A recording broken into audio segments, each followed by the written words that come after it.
محترم کی خدمت میں یہ دیکھو کون محفل میں سراپا خم نظر آیا، یہ دیکھو کون محفل میں سراپا خم نظر آیا۔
شہر پٹنہ کے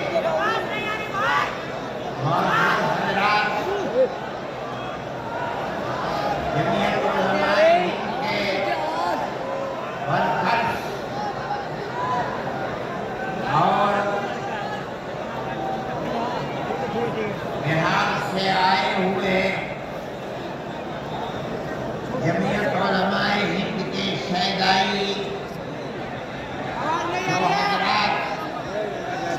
ہال میں موجود ہیں اور بہت سے لوگ ہال کے باہر بھی ہیں۔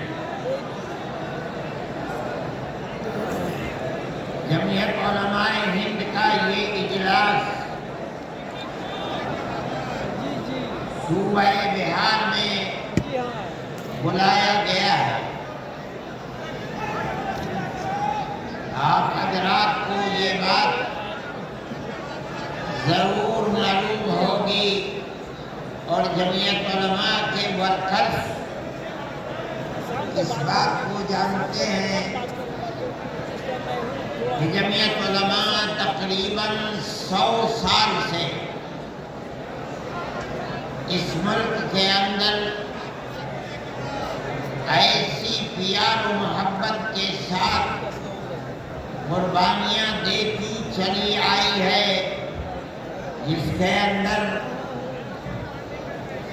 ذات، برادری، مذہب، مالداری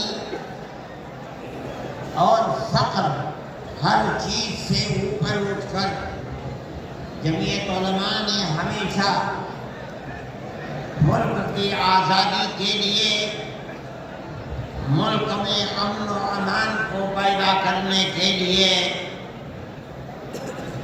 ملک کے ہر فرد کے ساتھ پیار و محبت اور احترام کا معاملہ کیا ہے۔ کبھی بھی ملک کے اندر بسنے والوں کے درمیان میں نفرت، دوری، ایک دوسرے کے گریبان پر ہاتھ ڈالنا، برا بھلا کہنا، جمعیت علماء اور جمعیت علماء کے ورکرز اور اکابر کا یہ طریقہ نہیں رہا ہے۔ اسی طریقے پر ہم نے قربانیاں دے کر ہمارے بزرگوں نے ملک کو آزاد کرایا ہے۔ ملک کو آزاد کرانے کے بعد ملک کا دستور بنایا گیا۔ کوئی یہ سمجھتا ہے اگر یہ ملک کا دستور بغیر مسلمانوں کو ساتھ لیے ہوئے صرف ہندوؤں نے دستور بنایا ہے تو وہ بسم اللہ کے گنبد میں رہتا ہے، اسے دنیا کا کچھ پتہ نہیں ہے۔ کیونکہ اس ملک کی آزادی میں ہمارا کردار 145 سال کا کردار ہے۔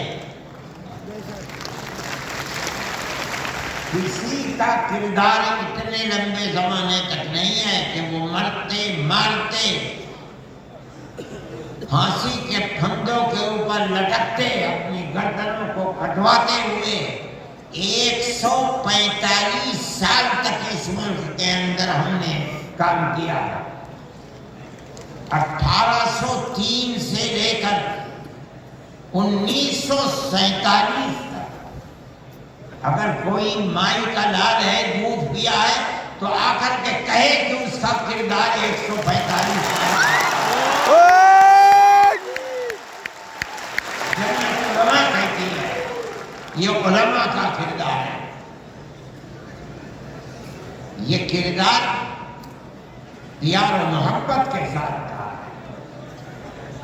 غریبان پکڑ کر یہ کردار نہیں تھا۔ ایک دوسرے کے درد میں اور سکھ میں ہر چیز کے اندر شریک تھا۔ یہ ہمارا کردار تھا۔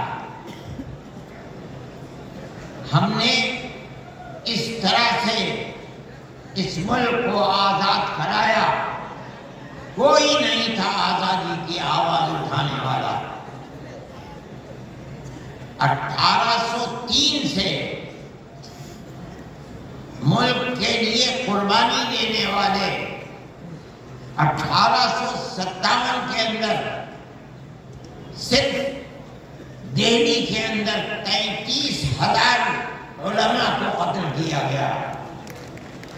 سنبھل میں، مراد آباد میں، میرٹھ میں سینکڑوں علماء کو جس کے جسم کے اوپر لباس عالموں جیسا ہوتا تھا اس کو پھانسی کے تختے پر چڑھا دیا جاتا تھا۔ کوئی نہیں تھا، کانگریس کا وجود بھی نہیں تھا۔ کانگریس تو بنی ہے 1883 میں اور 1885 میں اس کا پہلا اجلاس ہوا ہے، جبکہ 1803 سے حضرت شاہ عبدالعزیز صاحب نے اعلان کر دیا تھا کہ ہمارا ملک مسلمانوں کا یا ہندوؤں کا ملک نہیں رہا، یہ انگریزوں کا ملک ہو گیا، ہم غلام بن گئے۔ اب غلامی کی زنجیروں کا توڑنا اور جہاد کرنا ہر ایک کا فرض ہے۔ اور اس کے بعد جہاد پر لگ گئے۔ کوئی مائی کا لال نہیں تھا جو انگریز کی اس طاقت کے مقابلے میں کھڑے ہو کر غلامی کی زنجیروں کو توڑنے کے لیے اپنی زبان کو کھول سکے۔ اس اعلان کے تقریباً 80-82 سال کے بعد کانگریس بنی، اور کانگریس کا جو مقصد تھا جو آج بھی کتابوں میں موجود ہے وہ ملک کی آزادی نہیں تھا، مقصد تھا کہ جو دو جہاد ہوئے ہیں 1832 اور 1857 میں، اس کی وجہ سے جو ملکہ برطانیہ اور ہندوستان کے بسنے والوں کے درمیان دوری ہو گئی ہے، اس دوری کو دور کیا جائے اور حالات کو صحیح کیا جائے۔ علماء کا یہ نظریہ نہیں تھا۔ علماء کہتے تھے ملک غلام ہو گیا، غلامی کی زنجیروں کو توڑو، انگریز کو بھگاؤ، ملک کو آزاد کرو۔ یہ تو حالات تھے جس کے اندر مسلمان داخل ہوئے کانگریس میں۔ موجود ہیں، ایک شخص نے حضرت گنگوئی رحمۃ اللہ علیہ جو ہمارے بزرگ ہیں، دارالعلوم کو کی بنیاد رکھنے والے ہیں، سن 1800